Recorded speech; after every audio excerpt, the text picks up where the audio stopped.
And we have success we did in 2013 what it was called Initiative Popular Legislative. So we collect signatures in order to change the law. In Spain, you only need 500,000 signatures to take your law to the parliament, and we got 1.5 million. Okay, and in a country of 43, so it was a huge success. But in 2013, the political party that was in power is the same one than exactly right now, but it's the right-wing party, the Partido Popular, and they refused to accept the law. So as it didn't work, we have done the same at the state level, and now in Catalonia we succeed to change the law.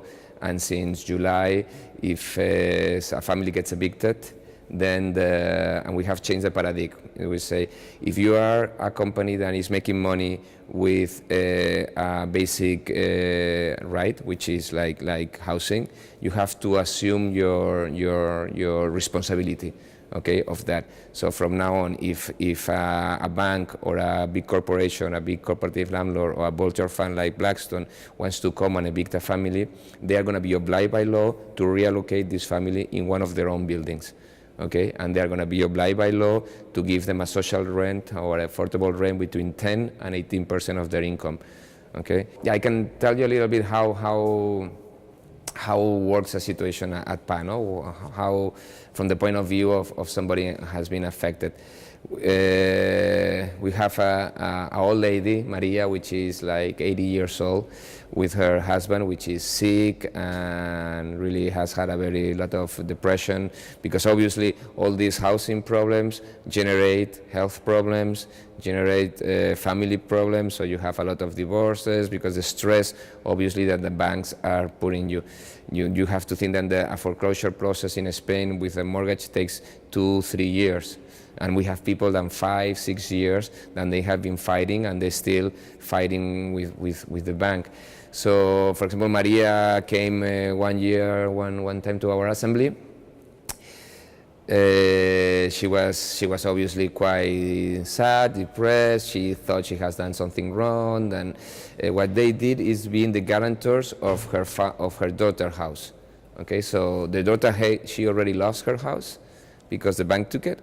But as they could not, as I was saying before, that doesn't cancel the total amount of the debt. So she had to own the bank a whole bunch of money. So as they could not pay that money, they took their guarantors, which was her mother's house. Her mother, which is a hard-working, that has been working all her life to at least have a home to live, but that's because very low-income family. And so now the bank wanted to take also her house. This was a bank which is called Catalunya Caixa, and this bank was bailed out with public funds, by the government. And then they sold their mortgages to a vulture fund called Blackstone, which is the biggest real estate firm in the world. So what Blackstone said is, well, I don't care, I'm going to take your mother's house, no? So Maria was really sad, really upset, but she's really strong, and I don't know if you Google Blackstone Evictions PAH, and then you will see a video where she's gonna talk to you at the end of the video, no?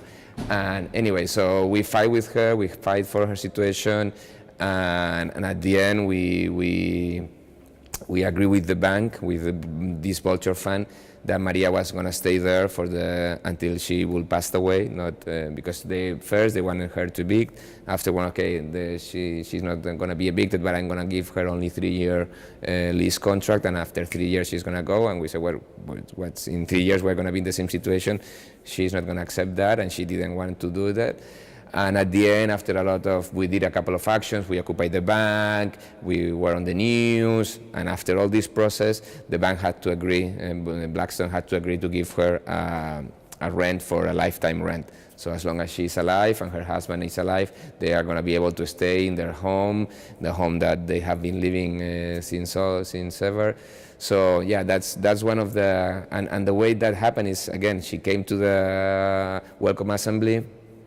She realized how people had gone to the same process and were empowered and were telling them, so now go back to the bank and tell them that if they're crazy, if you think they're going to take your house in addition to the one your daughter, they are crazy, and tell them that. Plus the banks lie, the banks threaten, the banks extortion. They were sending people to her house to tell them, if you don't leave your house, we're going to evict you.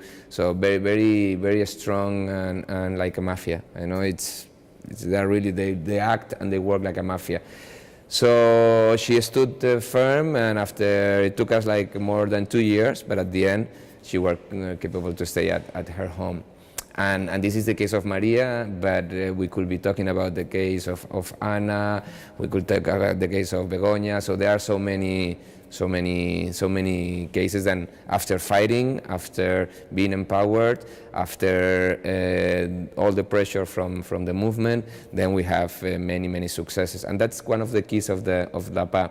Okay, we are waiting for the final huge change, which will be changing the law, but in between we have small victories that allow us to really see that this can be done. Our lema is "Si se puede," which means yes, we can, and that's what we shout every time that we are facing and we are negotiating and we are in actions on the streets. So you realize we are a grassroots organization, and you really realize that if the people are organized, and we have, then everything can be done. And even stopping a vulture fund from Wall Street, that their only interest is to speculate and make as much money as possible. Well, even in those situations, if you are strong and united and with a good strategy, and then you don't need more than that. No? The citizenship, we have way more power than we believe, and that's something that we have always to have in